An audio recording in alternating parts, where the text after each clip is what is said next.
The Oregon sun bore down like a furnace, baking the hillside cemetery into shades of dead gold and ghost gray. Every blade of grass had curled into brittle straw. The wind was no relief, just hot breath dragging dust across worn marble stones. Jack Halden stood motionless, boots planted in the crackling dirt, before his daughter's grave. One hand gripped the leash loosely. The other trembled against the edge of his denim pocket. Ghost, his silver-coated German shepherd, sat at his side with ears twitching, body-tense eyes fixed not on the stone but just past it. Something was wrong. The wind shifted, and a scent hit Jack that made no sense. Fresh grass. He blinked. There, surrounding Emily's gravestone in a near-perfect circle, was something no part of this cemetery had seen in weeks. Green. Lush, vibrant, living green. About 3 feet wide, wrapping the stone like a wreath untouched by drought, sun, or time. Jack took a slow step forward. His boot crunched into dry soil, then abruptly landed on cool softness. Grass, real grass, damp even, alive. His jaw tightened. "No sprinklers out here," he muttered. Ghost let out a low growl so quiet it barely stirred the silence. Jack scanned the surroundings. The other graves were dust-blasted and dead, no hint of green anywhere else on the hill. Not a bird in sight. No visitors. Just the trees lining the edge of the cemetery, dark and overgrown, their limbs skeletal from the heat. Then he noticed Ghost. The dog's body had gone rigid. His gaze had shifted from the grass to the edge of the woods, ears pricked, nose twitching. Jack narrowed his eyes and followed the line of sight. Nothing moved. Just brush, shadow, heat distortion. Still, Ghost growled again. Jack took a breath, slow and deliberate. The taste of dust and heat clung to his tongue. He whispered, "Easy, boy." But Ghost didn't relax. Jack looked back down at the grass. He crouched, touched it with 2 fingers. It was moist, real, rooted. This wasn't some wind-blown accident. Someone had been here. Someone had watered this. Someone was tending this. He stood up, heart ticking faster. That's when the memory returned, uninvited, sharp. Emily, age 15, barefoot on their back porch, holding a wilted daisy she'd found in the park. "Even dying things deserve someone to notice them, Dad." His throat closed. That had been before the accident. Before the phone call that shattered him. Before he stopped noticing anything at all. Ghost whined softly. "Yeah," Jack said, voice cracked. "I see it too." He didn't know what was worse, the idea that someone had trespassed and messed with Emily's grave, or the possibility that someone cared enough to keep it all. Neither made sense. Jack scanned the cemetery. His pickup was the only vehicle in sight, parked beneath the half-bald oak tree that hadn't seen rain in over a month. The old place was still. Earl, the groundskeeper, usually wasn't around this time of day. Besides, Earl barely remembered to trim the hedges, let alone water a single grave. So, who Ghost let out a sudden bark? Jack flinched. The dog bolted 2 paces forward, leash tugging taut, aimed again at the tree line. Jack followed his stare. A flicker maybe, a ripple in the brush, a trick of light. He waited. Nothing. But the feeling didn't go away. Someone had been here. And maybe they were still watching. Back home, the silence weighed heavier than usual. The house smelled like gun oil, old coffee, and memories. Jack set the leash on the counter and slumped into the kitchen chair, staring out the window at the dry backyard. Ghost lay at his feet, still alert. He should have dismissed it, written it off. But he couldn't. Not with the grass. Not with the dog's reaction. Not with that feeling. He grabbed his old notebook from the drawer, the one he hadn't opened since Afghanistan. Pages of scribbled coordinates, sketches of terrain, target notes. Muscle memory guided his hand as he flipped to a blank page. Emily's grave. Green grass. 3-foot diameter. Centered. No sprinkler in range. He paused. Ghost alert, 3 o'clock. Tree line. Then underlined. Why? The question stared back at him. Why her grave?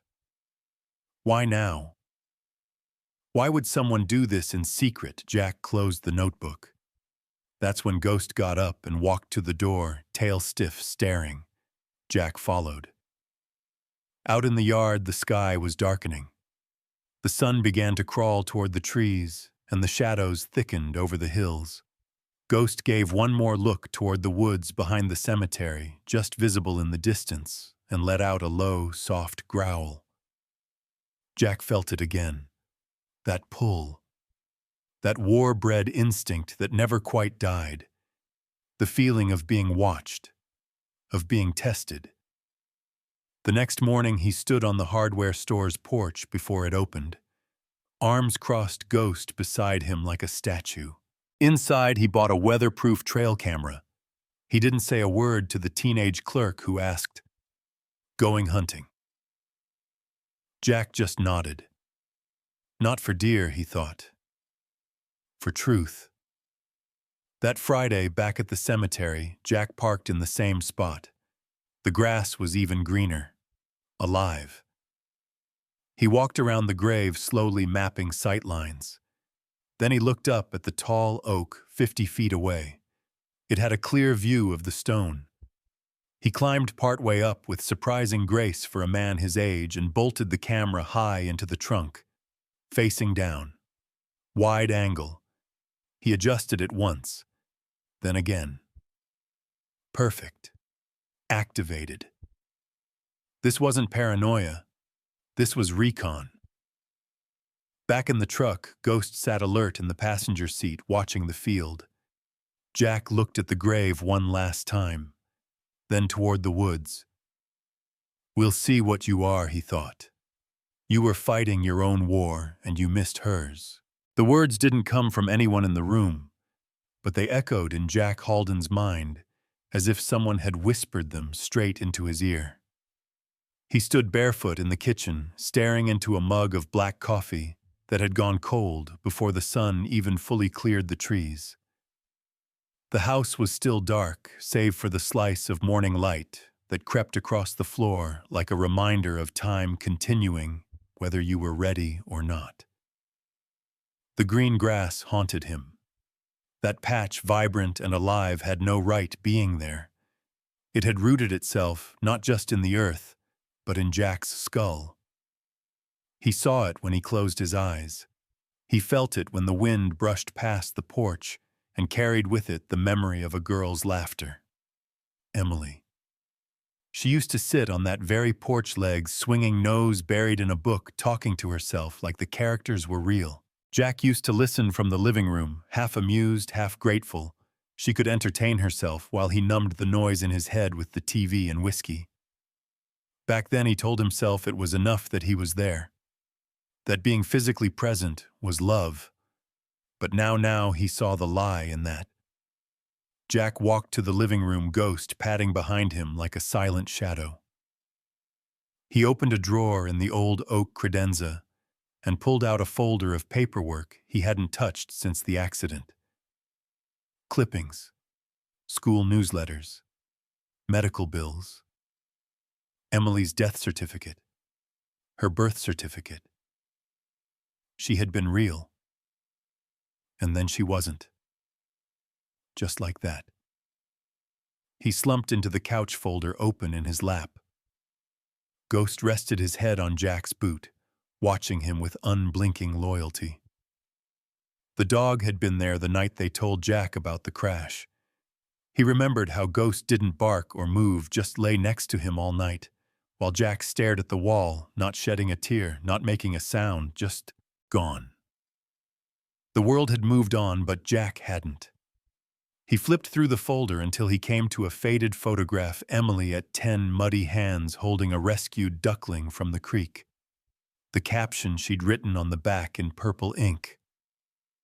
Found him. Fixed him.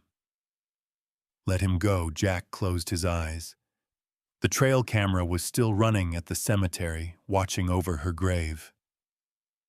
Maybe it would catch someone. Maybe it wouldn't. But Jack's gut told him that green grass wasn't random. Someone had planted it, watered it, watched it grow. And whoever they were, they had done it with care. He couldn't stop thinking about that. That day he stayed close to home, chopping firewood even though it was summer, fixing the squeaky gate, replacing light bulbs that didn't need replacing, anything to fill the silence. But all the while his mind wandered back to Emily, back to that grass, back to every quiet moment he now realized meant more than he understood at the time. Ghost barely left his side. That night he lay awake in bed, eyes tracing the patterns in the ceiling fan blades as they spun slowly above him. He didn't drink. Not tonight. He needed clarity.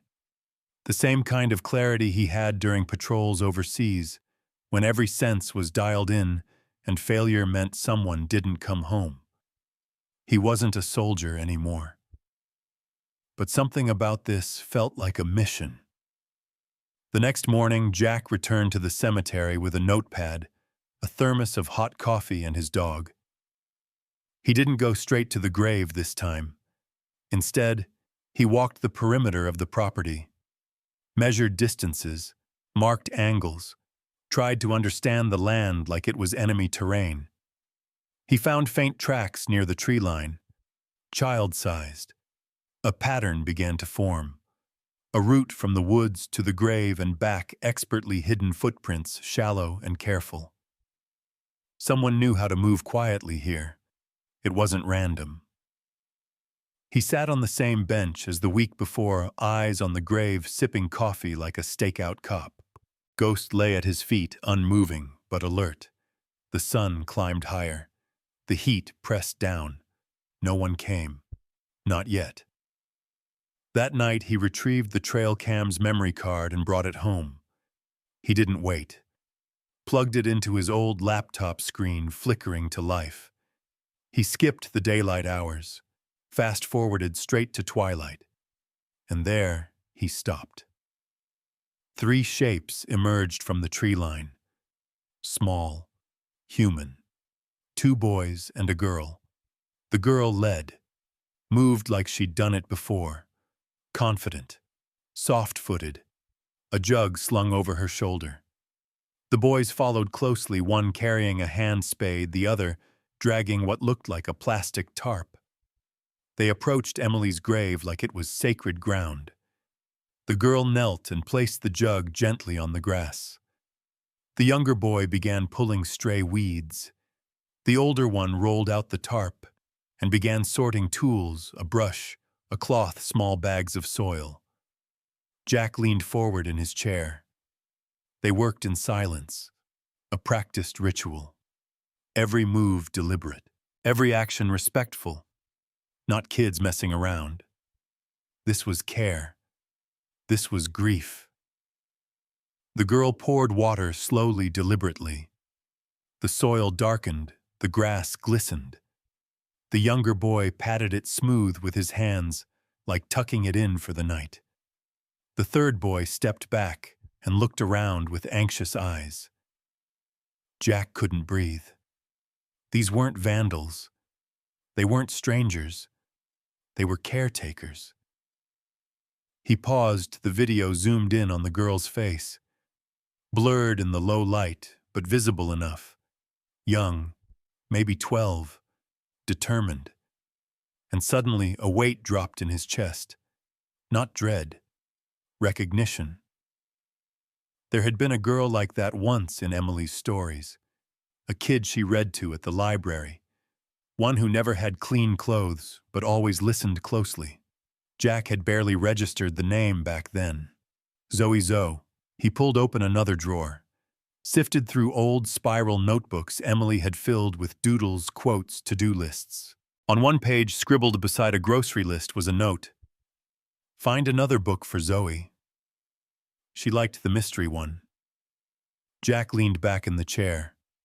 You were fighting your own war and you missed hers. That voice in his head wasn't guilt. It was truth. Emily had been saving people under his roof. While he struggled to sleep, to function, to feel, she was out in the world, doing good. Quietly. Fiercely. And he hadn't seen it. Not then. But now, he was seeing it. Every drop of water, every weed pulled, every careful hand on that green grass. And he wasn't going to miss the rest. Tomorrow he'd go back. And this time he'd wait. He'd stay hidden if he had to. But he would see them again. He had to know who were they, why Emily, and what did they think they were protecting, because now he wanted to protect them too, and that meant finding out where they came from and where they went when the watering was done. Tomorrow, the real watch would begin. Tomorrow, the past would point him toward a future he never expected. Because whatever Emily had started, Jack was ready to finish it. Just not alone. Not this time. Someone's watering the grave. But no one's been seen. Jack Halden stood behind the warped fence line at the edge of Havenwood Cemetery, morning sun glinting off the rim of his thermos. The air was still cool, a thin veil of mist rolling low across the earth, trying to cling to the night. Ghost sniffed the ground alert, but calm tail sweeping once like a metronome set to tension. They'd been out there since just before dawn, parked far down the slope truck, hidden behind the dead oak tree. Jack had reviewed the footage from the trail camera again before leaving the house. Frame by frame. That girl Zoe, the way she moved, the way she guarded the other kids. She wasn't just there to water a grave. She was watching over something. Or someone. He'd tried to follow them the previous night, circling the far tree line after they left the cemetery. But they'd vanished into the brush like ghosts, quick, quiet, practiced. It wasn't their first time. Jack didn't like being outmaneuvered. Not anymore. This morning he circled the perimeter again, this time slower, eyes trained not on what stood in front of him, but what might be beneath. The ground was harder than expected, baked earth cracked by weeks without rain. Yet when he neared Emily's grave, the dirt underfoot shifted. Softer. Damp. As if it had rained here but nowhere else. He dropped to one knee and brushed aside a layer of dead leaves. Ghost hovered beside him, curious. Jack's fingers hit something cool. Plastic. He dug carefully and unearthed a length of black tubing barely the width of his thumb. His brow furrowed. He followed the line with his hone tracing it backward from the grave through the wild grass toward the cemetery's edge. 30 yards in, behind a half-toppled angel statue, he found the source. A spigot, hidden behind a cluster of wild ivy wrapped in green like camouflage. A homemade splitter was attached, one nozzle capped the other, connected to the black hose. Jack stood slowly staring at it. This wasn't the work of a kid who stumbled across a grave and felt sad. This was maintenance, infrastructure, intention. Someone had installed this. Someone had fed that green. And yet no one had been seen. He turned to Ghost. They've been here longer than I thought. Ghost wagged his tail once, then turned his nose back toward the trees. There was something else out there. Jack could feel it. He walked the line of the hose again, inspecting every connection, noting the points where it had been buried, hidden beneath leaves, stones, or a dusting of mulch. The burial was crude, but smart functional. Whoever did this knew the cemetery knew where the sprinkler systems ended and the dead were forgotten. He scanned the area for signs of movement, boot prints, scuffs, trash. Nothing obvious. But then, at the base of a nearby cedar, he spotted something small, half tucked into the roots, a folded piece of fabric. He crouched and picked it up. A child's t-shirt, faded blue worn soft by time and weather. On the front, the peeling remnants of a cartoon dog and a slogan that read, "Be brave. Be kind." Jack stared at it for a long moment before folding it into his pocket. He didn't need more proof. He needed answers. He walked back to the grave, looked down at the vibrant patch of life standing defiantly in the middle of so much death. Then he turned and headed for the maintenance shed. Earl Donovan, the cemetery's groundskeeper, was already there when Jack arrived. The old man stood hunched over a busted lawnmower, cursing under his breath and banging a wrench against the motor like it owed him money. Jack cleared his throat. Earl looked up. "Well, I'll be damned. Didn't think I'd see you around here twice in 1 week." Jack stepped closer. "I need to ask you something." Earl squinted. "What did you lose, Water?" "I think someone's tapping into one of the lines." Earl grunted. "Tapping into a water line in this place? Hell, they'd have to be part mole. Most of them don't work." "They got one working," Jack said, holding up the end of the hose he'd cut loose. "Near the southern edge, just past the third row." Earl took the hose, turned it in his hands. "This cemetery hasn't had functioning irrigation out there in years. Budget got slashed. City cut us off past Section 2. No reason to pipe anything further unless you're hiding a golf course." Jack crossed his arms. "But someone did. There's a spigot with a splitter. They buried this line. It feeds directly to my daughter's grave." Earl's eyes flicked up, suddenly sharp. Emily's. Jack nodded. Earl let out a slow exhale. "You sure this isn't some prank kids these days?" "It's not a prank," Jack cut in. "They're maintaining it. Quietly. Regularly." The old man was silent for a beat. Then, weird thing, water usage spiked the last 3 months. I thought it was a meter issue. I logged it even. Nobody followed up. "Do you have access records, security logs?" Earl laughed dryly. "Son, this place doesn't even have working cameras. Best we got is me and a rusted chain on the front gate." Jack didn't expect more, but it confirmed something vital. No adult in this town was responsible for that grave staying alive. So who was he? Thanked Earl and left.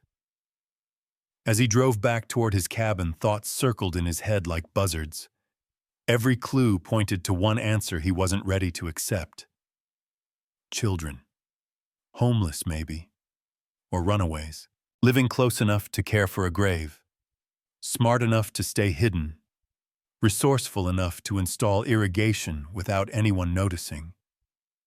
Jack had seen kids survive in war zones with less. The ones who carried messages, stole bread, hid under tanks. They learned how to become invisible fast. He parked in the driveway, Ghost hopping out beside him. He couldn't let this go. Back inside, Jack went to the shed and pulled out a second trail camera. This one he would mount not on the grave but in the trees behind it. A deeper vantage, a wider field. He'd see where the kids came from, and if they returned again tonight, he'd track them. He was done waiting. Someone was watering his daughter's grave, and he would find out why. That night, Jack sat by the window, not bothering to sleep. He watched the edge of the trees like they might blink. Ghost slept near the door, ears twitching with each breeze. The camera would record. But Jack would be ready to move. The moment they stepped out of the shadows again, he'd follow. Even if it meant stepping into the dark himself. Even ghosts leave footprints if you know where to look. The forest was darker than Jack remembered. Not just dim, but heavy. Trees loomed like sentries, and the air was damp with early fall moisture. Ghost padded silently at his side, his coat barely visible in the moonlight. Each footstep crunched faintly over fallen leaves and needles, but Jack kept his movements slow, deliberate, just as he had overseas. This wasn't combat, not exactly, but his instincts didn't know the difference. Earlier that evening, he'd retrieved the memory card from the second trail camera and plugged it in before the sun even dipped. The footage confirmed what he'd suspected. Just after 9 p.m., the three kids emerged from the woods again, same as before. The girl, Zoe Jack, was now almost certain carried the water jug. The boys brought tools.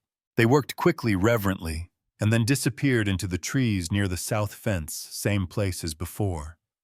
Only this time, Jack didn't just watch the footage. He was already halfway to their exit point by the time the file hit the 30-second mark.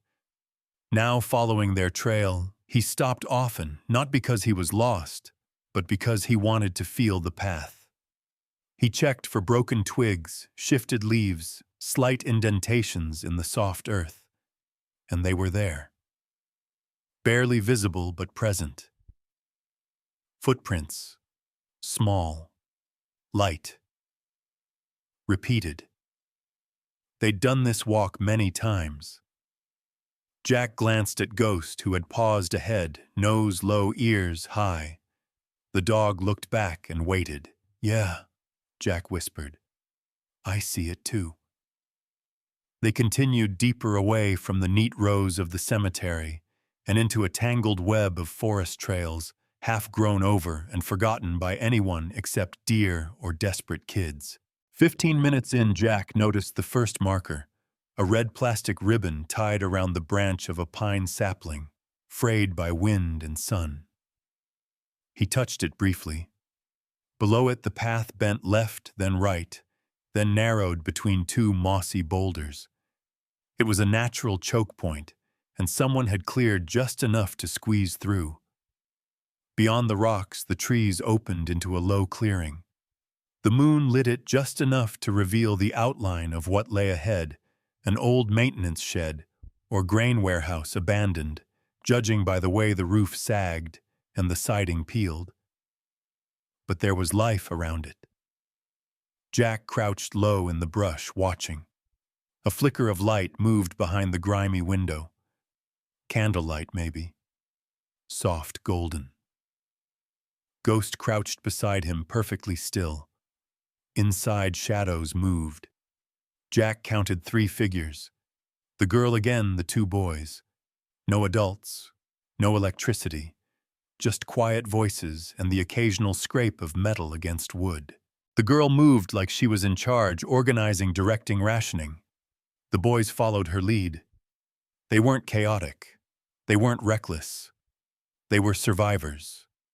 Jack stayed another 10 minutes, long enough to take in everything he could, the boards over the back window, the layers of tarp along the side to block wind, the bucket near the front, with what looked like rainwater. Then he backed away slowly, carefully melting back into the trees. He didn't go home right away. Instead, he circled the warehouse at a wide distance, memorizing the path, the terrain where someone could hide or approach unnoticed. Then, only when he was sure he hadn't been seen, he returned to his truck, still parked a mile back down the hill. Inside the cab, he sat for a while in the dark, processing what he'd seen. They were alone, and they were organized. No adults meant no support, no backup, no protection, no safety. He'd seen this before. Not here, not in Oregon, but in places with names that echoed in his nightmares. Kids who slipped through cracks so wide no one even remembered they were missing. And yet somehow these 3 had kept a secret irrigation system running, had kept a grave alive, had preserved dignity in a forgotten place. It wasn't just survival, it was a mission. That realization settled heavy in Jack's gut. Emily had known these kids. She hadn't just helped them, She'd inspired them. This was her ripple effect still moving through the world even after she was gone. Back at the house, Jack sat at the kitchen table long past midnight. Ghost curled on the floor near the fridge, snoring gently. Jack flipped open his notebook. Warehouse East Ridge. 3 kids, candlelight, water bucket, no power. He tapped the pen on the page, then added Zoe, ilk's leadership. Purposeful, grave il's shared memory. He hesitated, then underlined the next sentence twice. They kept her grave alive. She must have kept them alive. The thought hit harder than he expected. Jack remembered Emily's last birthday, 16. She'd refused a party. Instead, she asked to buy backpacks and fill them with supplies. Socks, canned food, flashlights. He'd rolled his eyes and handed her the cash, thinking it was just another teen phase. But it hadn't been. It had been the beginning of something. She'd been laying down her own trail of red ribbons, and now he was following them. The next morning, Jack called someone he hadn't spoken to in 2 years. Reverend Thomas Cole from the Havenwood Community Center. The man's voice crackled with sleep and surprise when he picked up. Jack Halden Tam. Wasn't sure if you still lived out here. I need to ask you something about my daughter. That woke him up. Emily, yeah. What's going on? Jack hesitated, unsure how much to say. Did she ever work with kids, not just at the library? I mean, kids who didn't have anywhere else to go. Cole was quiet for a moment. Then Jack. She lived for them. Jack closed his eyes. I think she was still helping them, he said, even after we stopped seeing it. I'm not surprised. She ever mentioned someone named Zoe? Another pause. Then, she mentioned a girl who never talked much, always showed up at story time with dirty clothes but sharp eyes. Said the kid read books like they were keys. That confirmed it. Jack felt his throat tighten. Thanks, he said. That helps more than you know. He hung up, hands clenched around the phone like it might answer the rest of his questions. There were still pieces missing. But now he had a name, a place, a face, and a mission. He couldn't bring Emily back, but he could follow her. He could pick up where she left off. That night he returned to the cemetery, not to check the cameras, but to sit. He brought a small lantern and a new journal. He placed it gently on Emily's grave. Inside on the first page he wrote, "If they come back, give them this." He left the book beneath a small flat stone near the grass. And on the inside cover, one sentence I saw the green. I know who you are. I want to help. You can't be afraid of someone who lets their dog go first. The cemetery was silent when they arrived, the kind of silence that made the wind feel louder than it was. Jack Halden sat in his truck at the bottom of the hill lights off Engine Cold. He had parked early, almost an hour before sundown, and waited. Not to ambush, not to confront, but to witness. Tonight wasn't about catching them. It was about being seen. Ghost lay still in the back seat, nose pressed to the glass tail, flicking slightly with every sound outside. The dog had grown restless after sunset, the way animals do when something familiar is near but unseen. Jack felt it too, not fear, not even tension, just that slight tightening in his chest that said something important was about to happen. At 9:12 p.m., the figures appeared. They came the same way they always did, quiet, efficient, purposeful. Zoe led Hood pulled up water jug slung across her back. Caleb, the older boy, carried a flashlight wrapped in red cloth to dim the beam. Jesse, the youngest, held a worn towel and a tiny metal trowel. They moved like ghosts. But Jack had learned something last night, something that shifted the whole story. Ghosts do leave footprints, and he was following theirs. He stayed back watching from a distance as the kids went through their quiet ritual, weeding, watering, brushing dirt from the lettering on the stone. Zoe took her time. Her hands were slow, steady, reverent.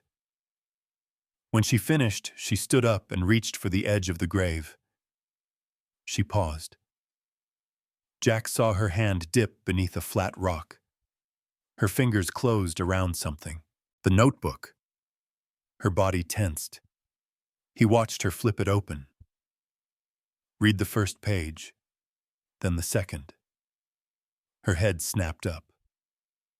She looked around, eyes scanning the tree line like searchlights. She closed the notebook, quickly motioned to the boys, and stepped backward in a practiced retreat. That was Jack's cue. He opened the truck door quietly and stepped out, leaving it wide. No sudden moves, no lights. He didn't call out. Instead, he gave a short, low whistle just once. Ghost perked up, jumped down from the back seat, and trotted ahead into the clearing. The kids froze. Zoe took a defensive step in front of the boys, one hand instinctively dropping to her side like she might shield them with her body. But then she saw the dog. Ghost moved slowly. His tail low ears relaxed. He didn't bark, didn't growl. He walked right up to Zoe, stopped a foot away, and sat. That broke something in the tension. Zoe looked down at him, confusion flickering across her face. She reached out just slightly, and Ghost leaned in. "You can't be afraid of someone who lets their dog go first," she said quietly, almost to herself. Jack stepped into the light. She turned fast, eyes locked on him. He raised his hands slowly, palms out. "I'm not here to stop you," he said, "or scare you." Zoe didn't move. "You left something," she said, voice guarded. "I did." Jack nodded. "I hoped you'd read it." "I did." "Did it make you want to run? I don't know yet." Jessie tugged on her sleeve, whispering something Jack couldn't hear. She shook her head. Jack took a slow step forward. "My name is Jack. That was my daughter's grave. Emily." Zoe didn't blink. "I know who she was," she said. "I think you knew her better than I did." That made her flinch just barely. She turned to Caleb and Jessie whispered something quick, and the two boys retreated a few steps toward the shadows. But Zoe didn't follow them. Ghost stayed seated between her and Jack like a quiet bridge. Jack waited. After a long pause, Zoe said, "Emily used to read to us. At the library. She'd bring snacks, toothbrushes sometimes, books we didn't even ask for." "She wrote your name," Jack said, "in one of her notebooks. Said you liked mysteries." "She told me reading was like spying," Zoe replied. "You get to know what people think without them knowing you know it." Jack let out a dry chuckle. Sounds like something she'd say. "She was nice," Zoe said, eyes hard now. "Too nice. I didn't trust her at first." And now Zoe looked away. "Now she's gone." Jack nodded slowly. "But you're still here," he said. "Still coming. Still keeping her grave alive." "No one else was going to," Zoe muttered. "She didn't have anyone." Jack's face twitched at that, but he didn't correct her. In that moment, he didn't deserve to. "I saw the irrigation line," he said gently. "The hose, the spigot. That's not just grief, that's care." Zoe's jaw clenched. She deserved care. "I agree." Another long silence stretched between them. Then Jack asked, "Where are you staying?" Zoe didn't answer. "I'm not asking to take you in. Not yet. I just want to understand." I want to know what she saw in you, and what you saw in her. Zoe tilted her head, suspicious. Why now? Because I spent years looking the other way, Jack said. Years thinking being broken gave me an excuse to stop paying attention. I missed who Emily really was. But you didn't. And I owe her something.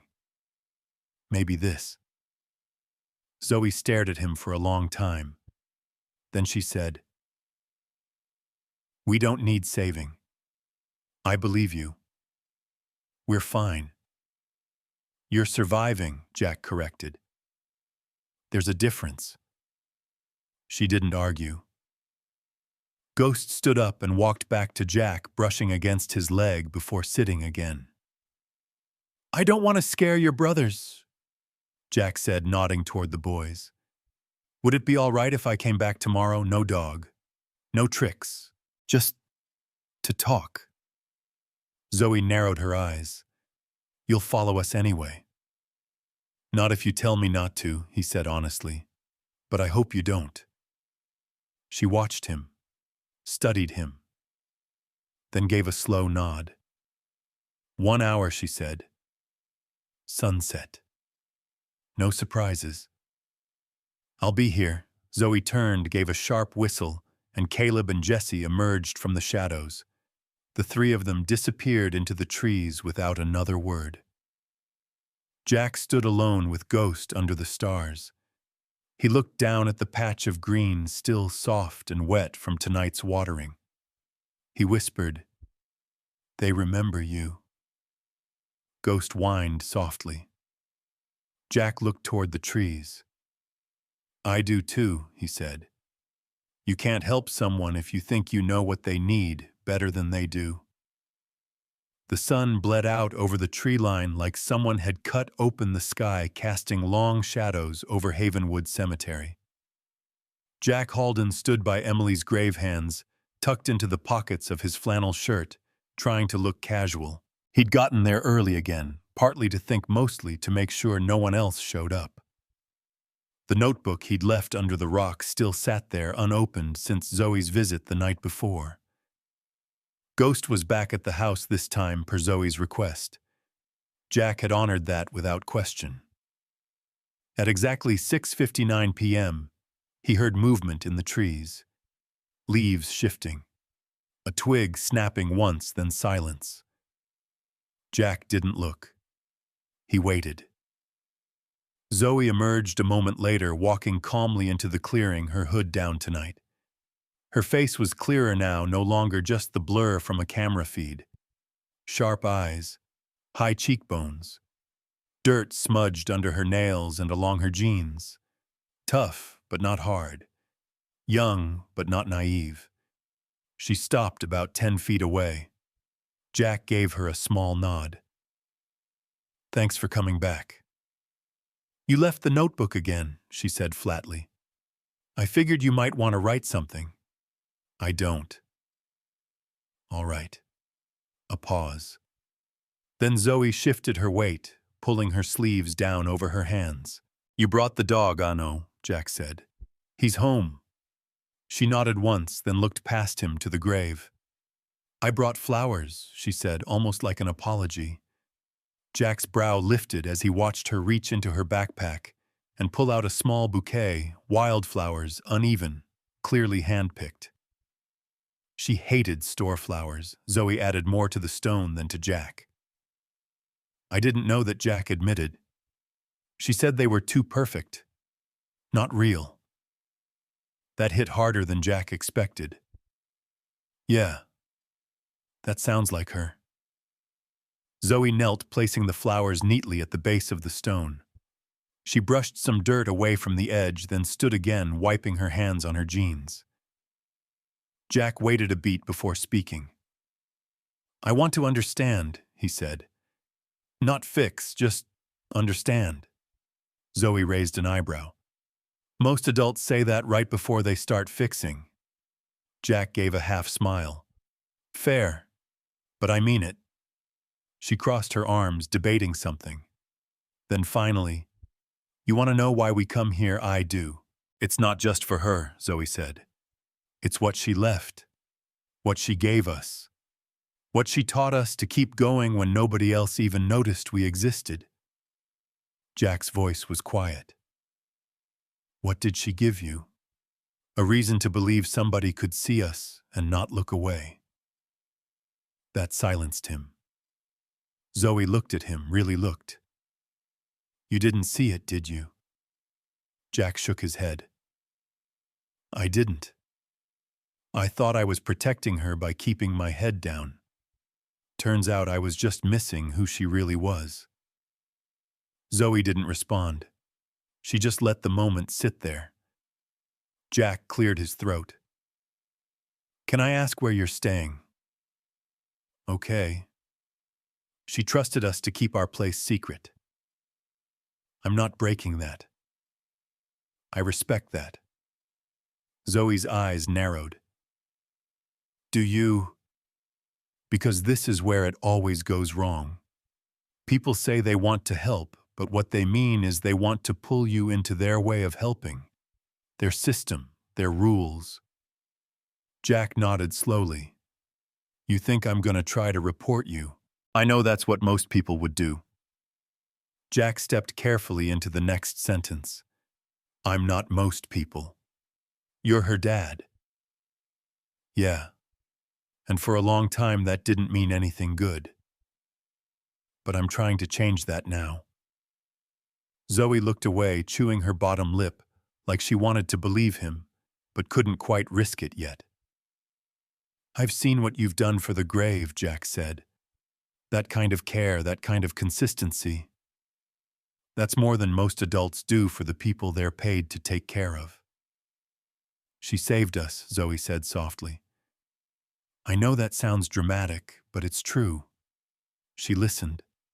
She gave us books when we couldn't sleep, told us stories when we were scared. She gave Jesse that stupid stuffed fox he still carries around. She never told me about any of this, Jack said. She didn't need to, Zoe replied. She wasn't doing it to be seen. She did it because it was right. Jack breathed out. She was a better person than I ever knew. Zoe tilted her head, something shifting in her voice. Maybe she was just what we needed. And maybe you needed her too.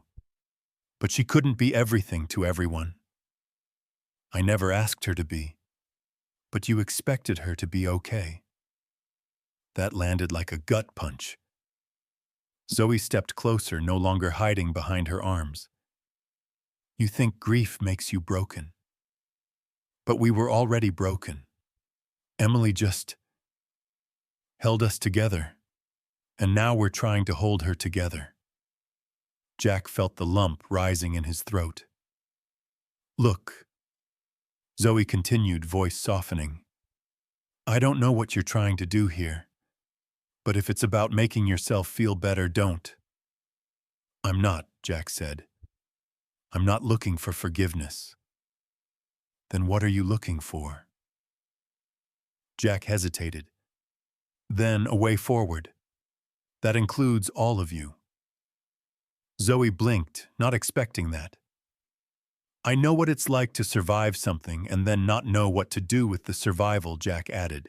And I know what it's like to be a kid and have no one notice you're hurting. I can't fix what I missed, but I'm not walking away from this. Zoe watched him searching for lies. When she didn't find any, she gave a small nod. I'll tell the others you're not a threat, but you're not part of us yet. I understand. You want to help, yeah? Then start by not assuming you know what we need. Jack's voice was calm. You can't help someone if you think you know what they need better than they do. Zoe smiled for the first time, a flicker, quick and fleeting. That's not bad, she said. You should write that down. I will. They stood in silence a moment longer. Then Zoe turned to go, but paused. You want to see where we live? Jack blinked. You'd show me not tonight, but maybe soon. I'd be honored. Zoe gave him one last look. Just remember, this isn't charity. This is trust. Jack nodded. I won't break it. She slipped back into the trees, without another word, vanishing like she always did. But this time Jack didn't feel like he'd been left behind. He felt invited. If one stranger finds us, more will follow. That's how hiding ends. Jack stepped carefully over a fallen branch, the forest unusually quiet, as he followed Zoe through a narrow trail barely visible to anyone who hadn't walked it a dozen times. She didn't talk much, just glanced over her shoulder occasionally to make sure he was keeping up, then turned her eyes back to the path, moving with that same fluid confidence he'd seen at the cemetery. This was her world, not his. Out here, Zoe wasn't just surviving, she was leading. Caleb and Jesse had stayed behind in what she called the circle, the cleared-out section around their shelter. Jack hadn't seen it yet. Zoe wanted to walk and talk, first test the weight of trust again, before inviting him closer. He respected that. He'd spent years reading people's tension levels under pressure. Zoe's shoulders were still tight, like a coiled spring. You sure about this? She asked without turning around. You don't have to show me everything, Jack replied. Just enough. She stopped. They'd reached a small rise in the terrain, and through a break in the trees ahead, Jack caught a glimpse of something gray and angular, weathered siding, covered in patches of moss and dirt. A half-collapsed barn or storage shed. That's it, he asked quietly. Zoe nodded. It doesn't look like much, but it's dry and the wind doesn't cut through anymore. Caleb fixed the roof with old election signs. Resourceful. Zoe allowed a brief smile. You learn fast out here. Jack stepped forward, but Zoe held out a hand. Wait. He stopped. She crouched beside a tree, pointing down. Jack followed her gesture and saw a thin fishing line stretched across the trail, almost invisible in the underbrush. A tripwire, he asked. Noisemaker, she said. Rusted cans on the other end. It's not perfect, but it's given us time before. He crouched beside her. You think someone's coming? Zoe didn't answer right away. Then she whispered, Last night someone was watching. Jack's back stiffened. Not me. I know that now. But this was different. Footsteps. Twice. They didn't get close, but it was heavier than an animal. Jack felt the old instincts rise again. Why didn't you tell me sooner? Because I don't know what you'll do. If you'll panic or bring cops, I won't, Jack said. But I want to find out who it was. Zoe stared at him. If one stranger finds us, more will follow. That's how hiding ends. He heard the fear under the anger and nodded slowly. Then let's figure it out before they get closer. They stepped over the tripwire, careful not to disturb it. A few minutes later, they reached the shelter. It was more intact than Jack expected. The outside looked broken, sure, but inside, it was carefully patched, layered tarps, salvaged wood, duct-taped seams.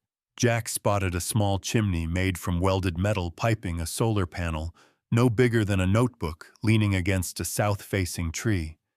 Caleb sat on a bucket, sharpening a stick into a point with a box cutter. Jesse was sketching something in a notepad, dinosaurs by the looks of it. They both looked up when Jack entered. Hey, he said soft. Caleb didn't respond. Jesse gave a small nod. Zoe gestured for Jack to sit on a log near the fire pit. They're still getting used to this. I understand. She turned to the boys. He didn't bring Ghost. He left his phone in the truck. We're okay. Jesse looked at Zoe, then Jack, then returned to his drawing. Caleb just muttered, We shouldn't be talking to him. Zoe didn't flinch. He knows about Emily. Doesn't mean he knows about us. Jack took a breath. You're right. I don't. But I'd like to. Caleb looked up. His eyes were older than they should have been. Why? Because Emily trusted you, Jack said. Because you've made something here that works. I'm not trying to take that away. Caleb scoffed. They always take it away eventually. Not if I can help it. The silence hung thick after that. Jack didn't push further. He let the fire's embers do the talking. Eventually, Zoe sat beside him, crossed-legged.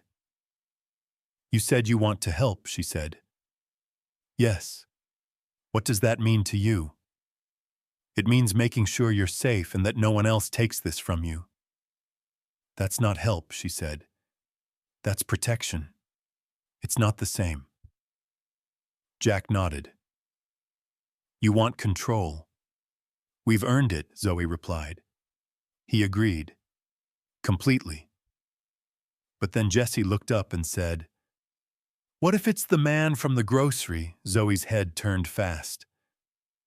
What man? The one with the orange cap, Jesse whispered. He watched us when we took bread from the back bins. Caleb dropped the stick. When was this? 2 days ago, Jesse said. He didn't say anything, but he looked like he knew. Jack's gut twisted. You think he followed you? I don't know, Jesse said, suddenly small. He had a badge on his jacket. Not a cop badge, just a patch. Zoe stood pacing now. Why didn't you tell me? I forgot, Jesse mumbled. I didn't think he'd follow. Jack stood too. Do you think he might come out here if he's connected to someone official? Zoe said, maybe. We need to watch the perimeter tonight, Caleb said. Double the noise lines. Jack stepped forward. I'll help. Caleb hesitated, then gave a curt nod. You take the West Ridge. Jack grabbed a coil of string and a handful of soda cans from a pile near the door and followed Zoe out to the trees again. I'm sorry, Jack said as they walked. For what? For bringing attention. You didn't. I might have. Unintentionally. I've been asking around town. Someone might have noticed. Zoe didn't answer for a long time. Then she said, If they find us, they won't. But if they do, it's over. Jack stopped and turned to her. Then we'll move you. Together. I'll find you another place. She looked up at him, eyes rimmed with sleeplessness. And then what? You keep moving us every time someone looks too long. That's not living. That's hiding forever. He couldn't argue. She was right.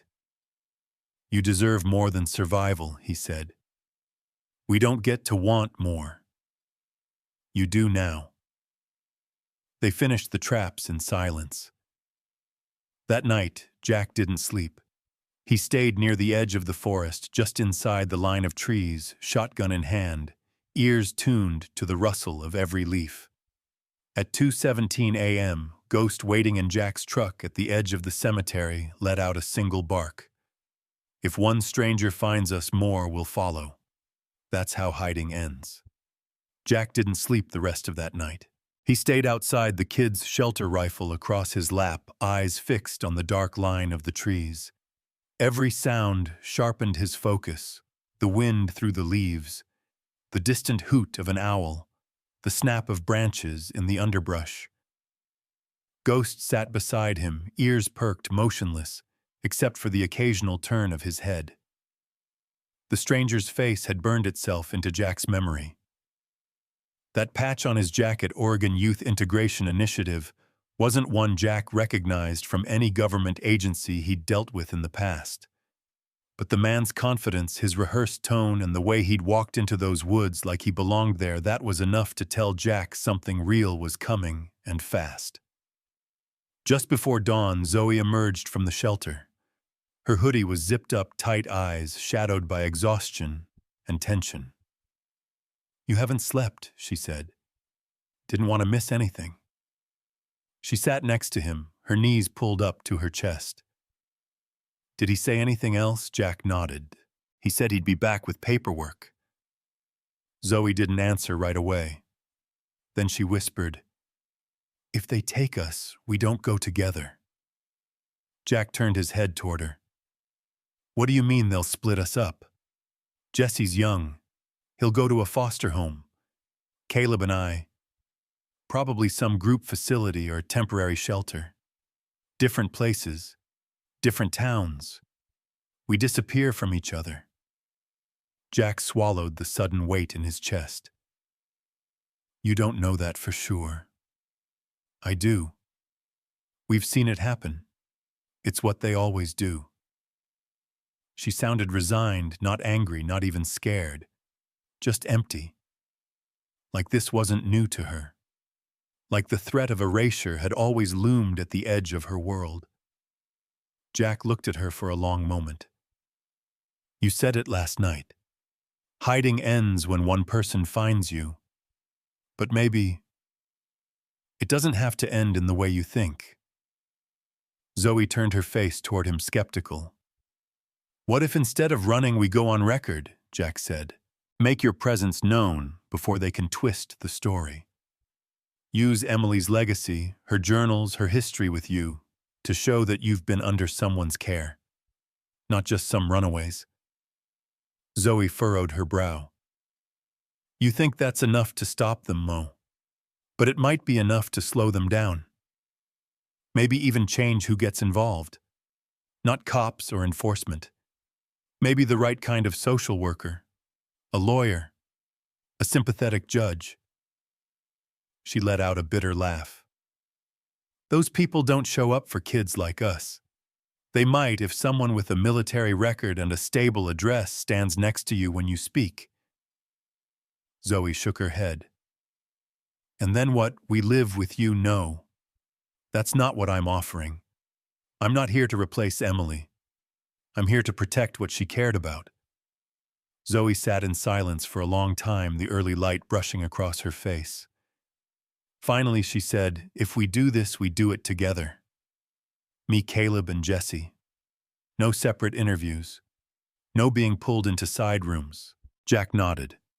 "Agreed. And if it goes wrong, if we feel like it's about to go bad, you get us out. I swear." She exhaled and stood. "Then we need the journals. I know where they are. Emily's storage unit. It's about a half hour from here." Zoe looked at the shelter, then back at Jack. "Let's go before anyone else gets there." An hour later, they pulled into a quiet lot behind a U-Haul storage facility on the outskirts of Salem. Jack unlocked the unit, a dull green metal door, and pulled it open. Inside, the dust settled like memories, thick and undisturbed. Zoe stepped inside cautiously. Boxes labeled in Emily's handwriting sat stacked neatly. Camp supplies, lesson plans, donation records. She ran her hand across the top of one labeled Reading Group, Havenwood Library. She was always organized, Jack said. I didn't realize how much she was keeping. They found the journals in a sealed plastic tub labeled Outreach, Personal. Inside were 3 thick notebooks, dog-eared and full of loose pages, sticky notes, even Polaroids. Emily's voice came off the paper like it had never left. Zoe opened the first one. She wrote everything down. Jack nodded. I used to tease her about it. Said she was addicted to paper. She'd just smile and say, "Memories disappear unless you anchor them." Zoe smiled faintly. This is more than memories. It's proof. They spent the next hour reading, highlighting anything that mentioned the kids by name or even initials. There were detailed entries, dates, conversations, even photos of the group reading under trees or eating sandwiches on the library steps. She called us her shadow sunflowers, Zoe murmured. She said we grew in places nobody thought we could. Jack closed his eyes briefly. She never told me about any of this. Maybe she thought you wouldn't want to know. Maybe she didn't trust me to care. Zoe said nothing. Jack broke the silence. There's someone I can take this to. A woman named Rachel Tran. She's a caseworker who handles at-risk youth placements. She helped a friend of mine adopt a kid from a really bad situation. She's smart, and she doesn't scare easy. Zoe closed the journal. If we do this, you need to promise me one thing. Name it. You don't speak for us. You stand with us, but not in front. Jack met her gaze. You have my word. They packed the journals into Jack's backpack and drove back in silence, the weight of the decision pressing down on both of them. The shelter came into view as they pulled up to the forest line. Caleb and Jesse ran out to meet them. Anything happen while we were gone? Zoe asked. No one came by, Caleb said, but a car slowed down near the trailhead about an hour ago. Jack tensed. Same car as last night, didn't get a clear look. Zoe turned to Jack. We don't have long. Jack adjusted the pack on his shoulder. Then we moved fast. As the sun dropped low, they gathered around the fire. Jack explained the plan, Rachel Tran, the journals, and a scheduled meeting where the kids could speak for themselves with documentation and someone willing to go on record. Zoe looked at Jesse, then Caleb. They both nodded. We do it, Zoe said. Jack smiled, the first real one in days. But if they lie, she added, if it feels like a trap, we vanish. Forever. Jack nodded. Understood. The flames flickered between them, dancing across determined faces. They weren't running anymore. They were about to be seen. You say we matter, but you're already planning what happens to us without asking what we want. Rachel Tran arrived exactly on time. Jack had set the meeting in the back corner of a community center just outside of town, a neutral space with quiet halls and soft lighting. It was early afternoon, the building nearly empty, except for a seniors pottery class in the front wing and two janitors eating lunch in the parking lot. Zoe paced near the window, while Caleb stood with arms crossed, and Jesse sat curled on the couch, hugging his backpack. Jack kept a steady eye on the door, his pulse thrumming just under his skin. When Rachel walked in, Jack felt the tension shift. She moved with calm precision, a satchel over one shoulder, and a badge clipped to her jacket, not government-issued but official enough to make her presence clear. She greeted them with a nod and a warm but measured smile. Zoe. Caleb, Jesse, she said. I'm Rachel. Thank you for agreeing to meet. Zoe didn't answer. Caleb gave her a curt nod. Jesse stared at the floor. Jack stepped forward. Thanks for coming. Rachel shook his hand, then lowered herself into the armchair across from the kids. She glanced at each one, making space for them to speak first. Zoe broke the silence. You said you weren't with the state. I'm not, Rachel said. I work for a nonprofit that supports minors in irregular housing situations. That means unsheltered youth runaways and kids who fall through the cracks. And you don't report us, Caleb asked. Not unless someone is actively in danger, Rachel said. And from what I've read in Emily's journals and what Jack has told me, you've been surviving barely, but surviving. Jesse whispered, We're not in danger, not from each other. Rachel nodded. That's good. That matters. She placed a folder on the table between them and opened it, revealing copies of the journal pages Zoe and Jack had brought. Emily left a paper trail. Names, dates, stories, photos. She documented everything. If I submit this to the right contacts, it could provide a foundation for a protected status hearing. It's not a guarantee, but it could give you time, maybe even some resources. Jack leaned in. What does that look like? Rachel glanced at the kids, then back at Jack. It depends. A judge might appoint a legal guardian, temporary or extended. That could be someone like you, if you agree. Or it could be a youth advocate assigned by the court. Either way, the goal would be stability. Zoe stiffened. You mean control? Rachel raised a hand. No, I mean safety. I understand your concern. I've seen what happens when the system gets it wrong. I'm trying to help you shape the outcome before someone else does. Zoe narrowed her eyes. But we're still not deciding it, are we? You say we matter, but you're already planning what happens to us without asking what we want. Rachel didn't flinch. Then tell me what you want. Zoe stood. I want to stay with my people. I want us to be together. No group homes, no dormitories, no temporary placements where someone else makes all the rules. Rachel nodded. That's possible. But to get that, we need a strong case.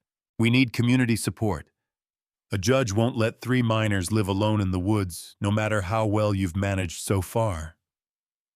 We're not asking to stay in the woods forever, Caleb said. We're asking not to be separated. Rachel opened a new folder. Then we look at transitional housing options, places where you stay together, supervised by someone you choose. It's rare, but with enough documentation and the right advocate, it can happen. Jack looked at Zoe. You trust her? Zoe didn't answer right away.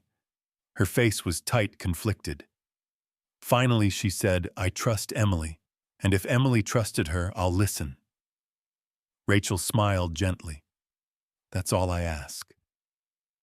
She turned the folder so they could see a list of steps: legal intake, affidavit of care from Jack, medical waivers, testimony from community members who'd seen them with Emily.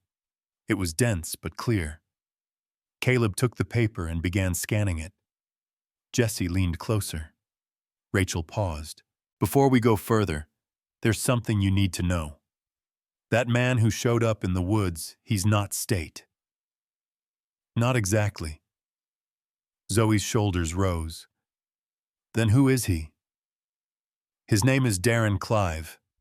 He's a private contractor hired through a pilot program, basically an outsourced task force used to locate and detain unsupervised youth before they fall into criminal systems. Jack cursed under his breath. They're privatizing the hunt. Rachel nodded. He doesn't need a warrant to investigate. And once he submits a location report, the clock starts. Within 72 hours, the state will send officers, maybe even take you by force. Zoe's face hardened. So this is a race? Yes.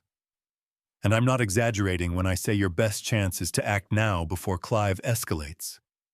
Caleb looked at Jack. Can we win this? Jack looked to Rachel. You can, she said.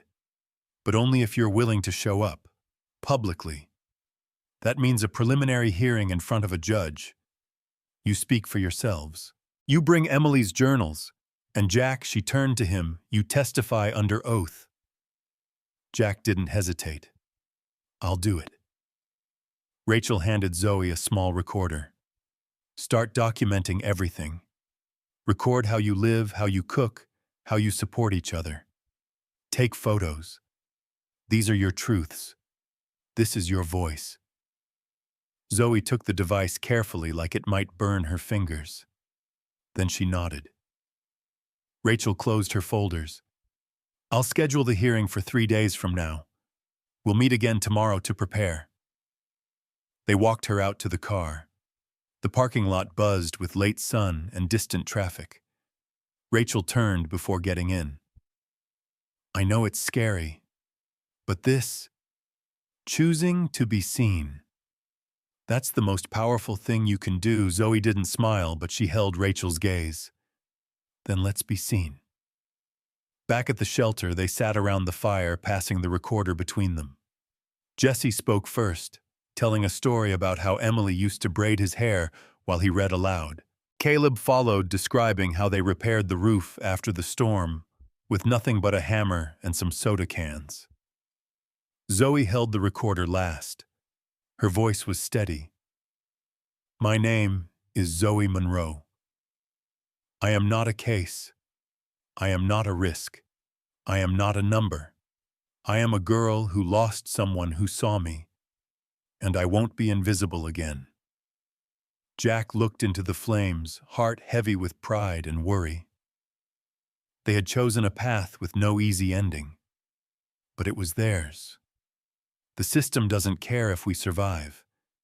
It only cares if we obey. The courthouse smelled like old paper and bleach. The fluorescent lights buzzed overhead, casting everyone in a pale gray glow that made Zoe feel more exposed than ever. She gripped the strap of her backpack tightly, knuckles white, her heart thudding, like it wanted to escape her chest. Caleb stood beside her, jaw set like stone. Jesse walked between them, quieter than usual, eyes darting to every corner of the lobby, as if he expected someone to snatch them at any moment. Jack walked just behind them, steady and silent. Rachel met them near the entrance to the hearing room, clipboard in hand, a look of calm confidence that Zoe didn't trust, not yet. You ready? Rachel asked. No, Zoe said, her voice low but firm. But I'm going in anyway. Rachel gave a short nod. That's all I can ask. They entered the small courtroom. It wasn't dramatic like the ones in movies. Just a long table, a raised platform with the judge's bench, 2 chairs for witnesses, and a few rows of uncomfortable seating. But the room felt heavy with weight, like truth was a thing that needed permission here. And Clive was already inside. He sat at a table opposite theirs, wearing a navy blue suit and the same smug smirk from the forest. A stack of folders sat beside him, neatly labeled. He glanced at them as they walked in, eyes lingering on Zoe longer than she liked. She stared back, didn't blink. Judge Hartwell entered a moment later. A woman in her 60s, white hair pulled into a no-nonsense bun, wire-rimmed glasses perched low on her nose. She took her seat, shuffled a few papers, and looked up. This hearing is to assess the custodial and safety status of Zoe Monroe, Caleb Reed, and Jesse Reed. Petition submitted by Rachel Tran on behalf of the minors. Counterclaim filed by Darren Clive, acting as contracted investigator for the Oregon Youth Integration Initiative. The judge's voice was firm, but not unkind. Ms. Tran, she continued, you may proceed.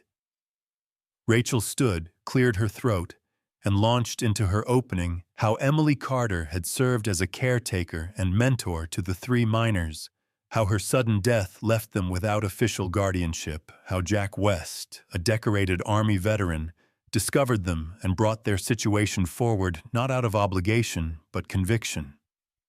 She cited Emily's journals, the documentation, the photos, the community testimonies she'd managed to gather in just 2 days. Zoe tried to listen, but her nerves buzzed louder than Rachel's voice. Then Clive stood. He was smooth. Too smooth. He opened his statement by acknowledging the tragedy of Emily's death, but quickly pivoted to what he called emotional manipulation, masquerading as guardianship. He claimed the children had no legal ties to Emily, no registered schooling, no medical records in the last 18 months. He mentioned potential exposure to environmental hazards, in the shelter unsupervised living conditions, and a troubling lack of oversight that places all 3 minors in physical and developmental risk. Zoe clenched her fists. Caleb growled something under his breath, and Clive added, while I respect Mr. West's military service, his recent behavior interfering with an active investigation, harboring minors without reporting, is deeply concerning and legally questionable. Jack didn't move, but Zoe saw the flicker in his eyes. Guilt. The judge looked over her glasses. Mr. West, would you like to respond? Jack stood. His voice was rough but steady. Everything he said is technically true. I found them in the woods. I didn't report them. I waited.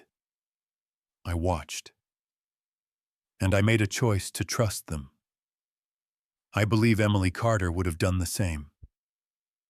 Hell, she did. He gestured toward the kids.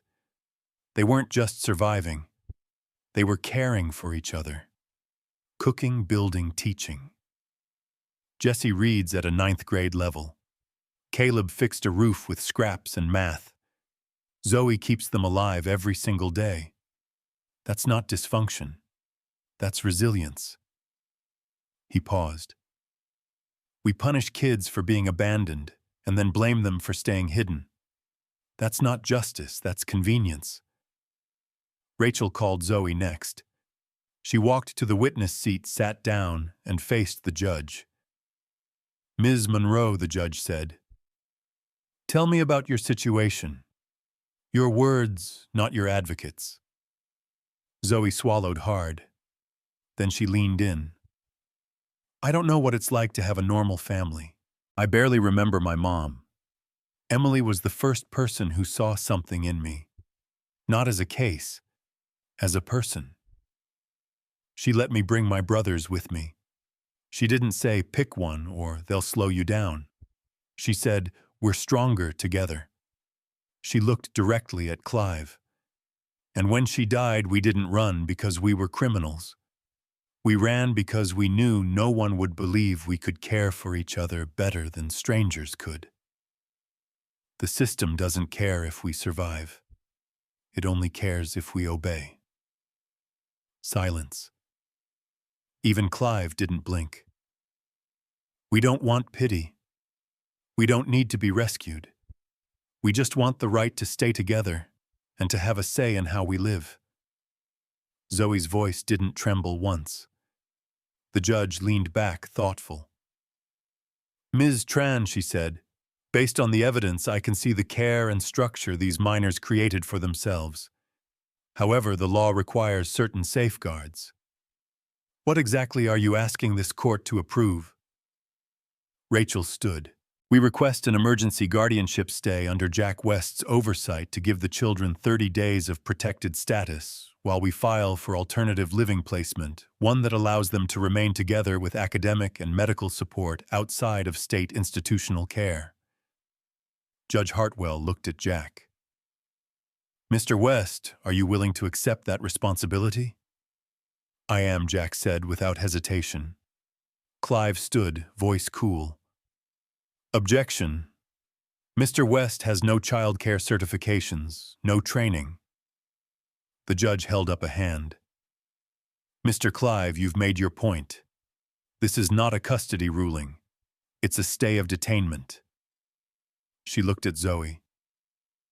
Ms. Monroe, can you promise this court that you will stay within the designated location and comply with check-ins? Zoe nodded. Yes, ma'am. The judge scribbled notes, then said, emergency guardianship stay is granted for 30 days. All minors will remain together under Mr. West's temporary supervision. A follow-up hearing is scheduled for review. Rachel exhaled.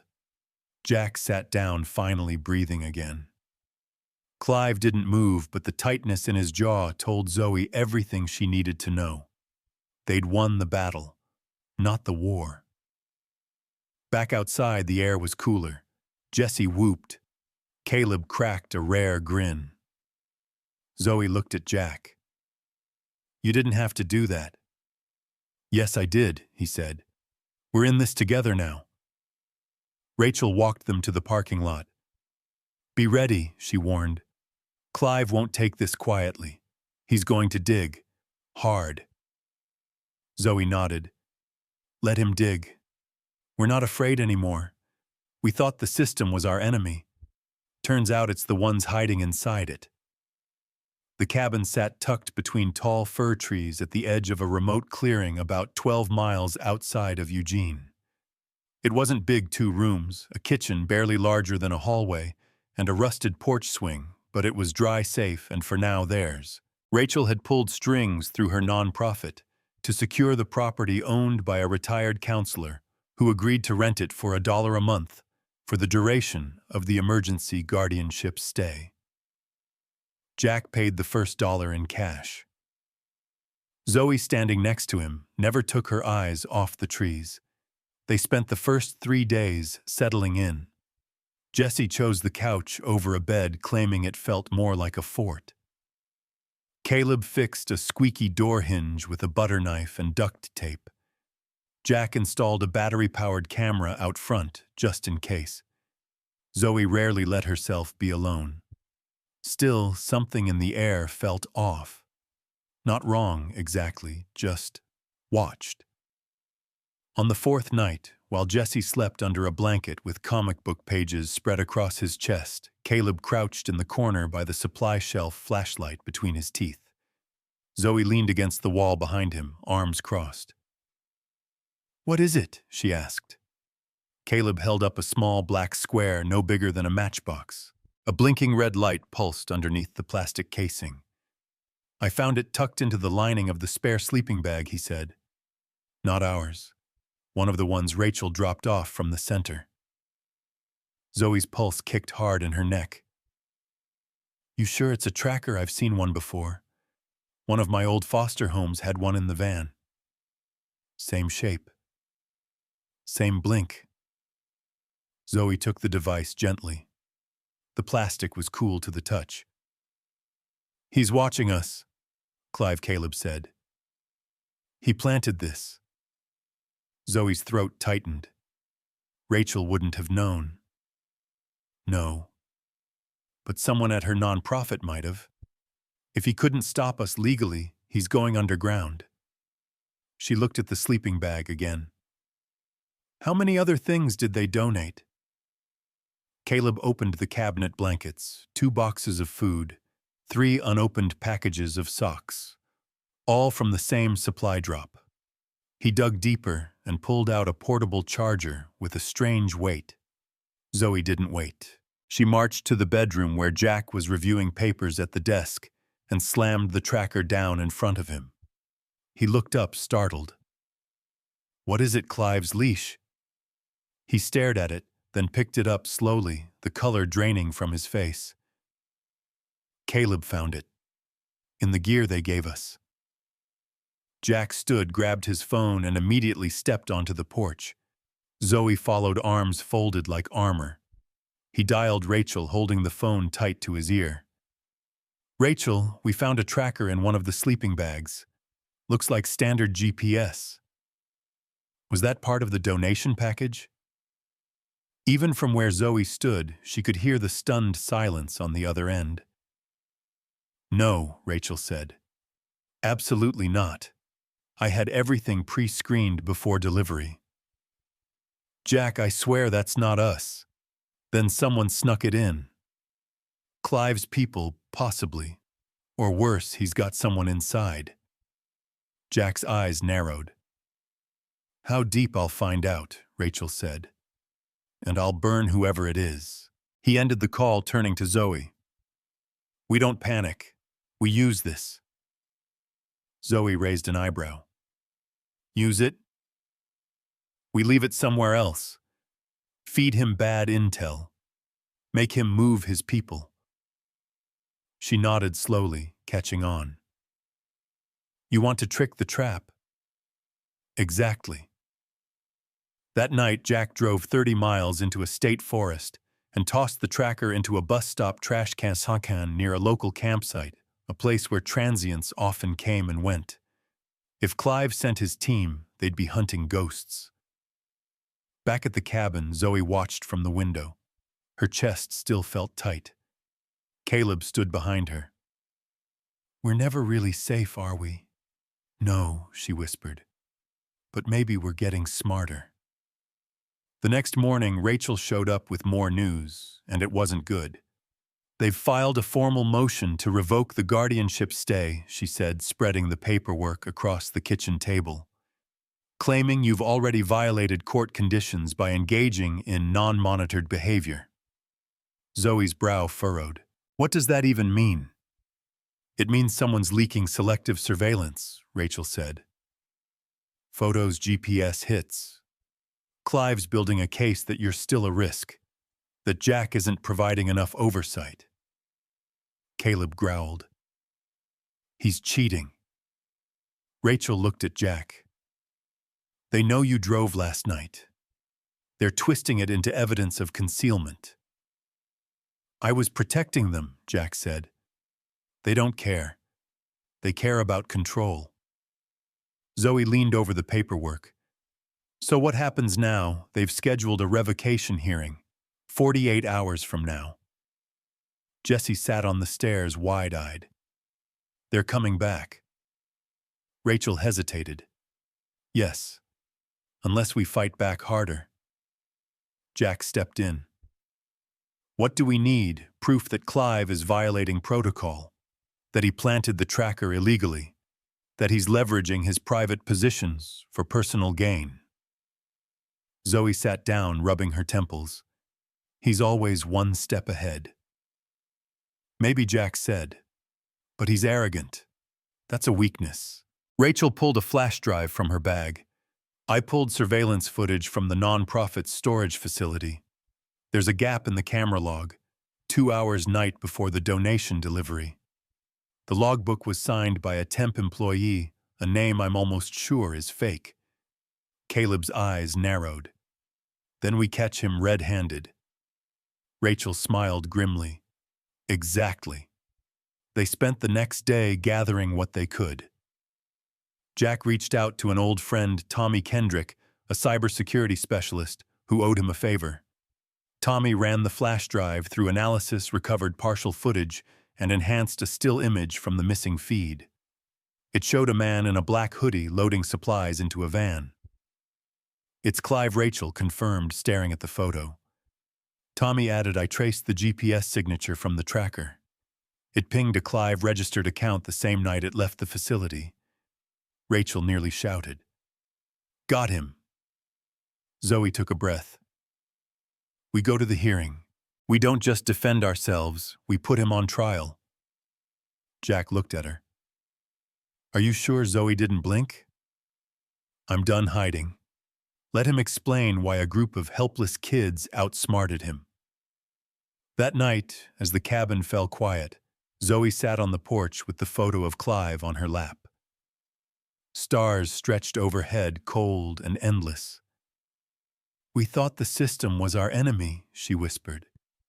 Turns out, it's the ones hiding inside it. Caleb joined her. So we burned them out. She nodded, eyes sharp. We fight. The hearing room was colder this time. Zoe walked in ahead of the others, chin-high shoulders squared, but her stomach twisted with dread. She'd prepared for this moment. Rehearsed her testimony, practiced with Rachel, gone over every page of evidence. But nothing could prepare her for the way Clive looked at her from across the room, calm, certain, calculating. Judge Hartwell sat at the bench, her eyes unreadable. The courtroom buzzed quietly with tension. Jesse sat with Caleb in the gallery, both wearing the new jackets Rachel had bought them. Jack stood near the front, silent but solid like a wall no storm could move. Rachel leaned in and whispered, No matter what he tries, speak your truth. Zoe nodded. Clive stood first. Before Judge Hartwell could formally open the proceedings, he raised a folder. Your Honor, before we continue, I submit sealed documentation regarding the minor Zoe Monroe records from juvenile detention in Multnomah County, previously restricted. Zoe's heart dropped into her stomach. Rachel shot to her feet. Objection. That record was sealed by court order due to age and circumstances. This is a violation of her privacy. Clive smirked. The public has a right to know the character of the individuals this court is being asked to trust, with legal exceptions. Judge Hartwell glanced at the file. How did you access this? It was leaked anonymously, Clive said smoothly. I'm only the messenger. Zoe stood. It was me. The room froze. Clive turned toward her, momentarily stunned. Excuse me, Zoe walked to the front of the room, her steps even. She took the folder from the clerk's hands, opened it, and scanned the contents. This is the story of a girl who got caught stealing food, who fought a foster parent who locked her brother in a bathroom for 2 days, who ran away because she thought disappearing was safer than speaking. She looked directly at Judge Hartwell. Yes, it's my record. And yes, I gave it to the court, because I'm not ashamed of surviving. Jack's face was unreadable, but his eyes glistened. I've made mistakes, Zoe continued. But they weren't crimes, they were choices made when there were no good options. The system doesn't forgive those choices. It buries them. Labels kids like me as dangerous, broken, or lost. She turned toward Clive. You didn't leak that file because you care about truth. You did it because you're afraid of it. Afraid that if people hear our voices, they'll start asking questions about how many kids you've silenced. Judge Hartwell tapped her pen once, twice. Ms. Monroe, continue. Zoe nodded. She pulled a flash drive from her pocket and handed it to the clerk. This contains video evidence showing Mr. Clive tampering with supplies, planting an illegal tracker, and accessing nonprofit inventory without authorization. Rachel stood and supported the motion. We have IP logs and recovered security footage. Your Honor, he violated the law to build a false case against these minors. Clive opened his mouth, but the judge raised a hand. I've seen enough, she said, voice sharp. Mr. Clive, your actions not only jeopardized the integrity of this hearing, but placed these children at continued risk. You are barred from future proceedings involving youth placement and will be referred for ethics review. Clive's smug expression cracked. This is absurd. You may leave, Mr. Clive. 2 bailiffs stepped forward. Clive hesitated, then gathered his files and stormed out, slamming the door behind him. Silence fell. Then Judge Hartwell turned to Zoe. Ms. Monroe, I've presided over more custody and juvenile cases than I can count. I've heard every excuse, every lie, every desperate plea. But what I heard today was not desperation. It was conviction. Zoe blinked hard. You are not invisible, the judge said. You are not broken. And you are not alone. I hereby grant continuation of the guardianship stay for an additional 90 days under Mr. West's supervision with monthly evaluations. During that time, this court will work with Rachel Tran's nonprofit to secure a permanent family-based placement that respects the children's request to remain together. Rachel exhaled in relief. Jack nodded, swallowing back emotion. And Zoe smiled. Not a smirk, not a mask. A real smile. Afterward, in the courthouse parking lot, Jesse ran to her and wrapped his arms around her waist. We did it. She knelt and hugged him back. No, you did it. All of us did. Caleb clapped Jack on the shoulder. You okay? Jack laughed through a breath. I think I forgot how to breathe in there. Rachel stepped up beside them. You changed more than your fate today. You challenged the system to look in the mirror. Zoe turned toward her. It still needs to change. It will, Rachel said, because now it has to look you in the eyes. They rode home in silence for a while. The trees rolled by. Sunlight broke through the branches. Jesse fell asleep leaning on Caleb's shoulder. Zoe looked out the window, watching the road bend and stretch like a promise just ahead. When they reached the cabin, it didn't feel like a shelter anymore. It felt like a beginning. That night, as the fire crackled low and stars blinked overhead, Zoe sat on the porch with Jack. "He almost broke us," she said. Jack nodded, but he didn't. She looked at the woods beyond the clearing. "There are more kids like us, hiding, waiting." Jack glanced at her. "What are you thinking?" She smiled quietly. "We make this place a signal, a light. Not everyone can run, but maybe they can find their way here." Jack nodded slowly. "You want to build something." "We already did," Zoe said. "Now we open the door." A beat passed between them, a shared silence. Then she whispered the truth that had taken 12 chapters and a lifetime to learn. Home isn't a place you're given. It's a place you choose to protect. And together in that clearing carved from fear and defiance they chose.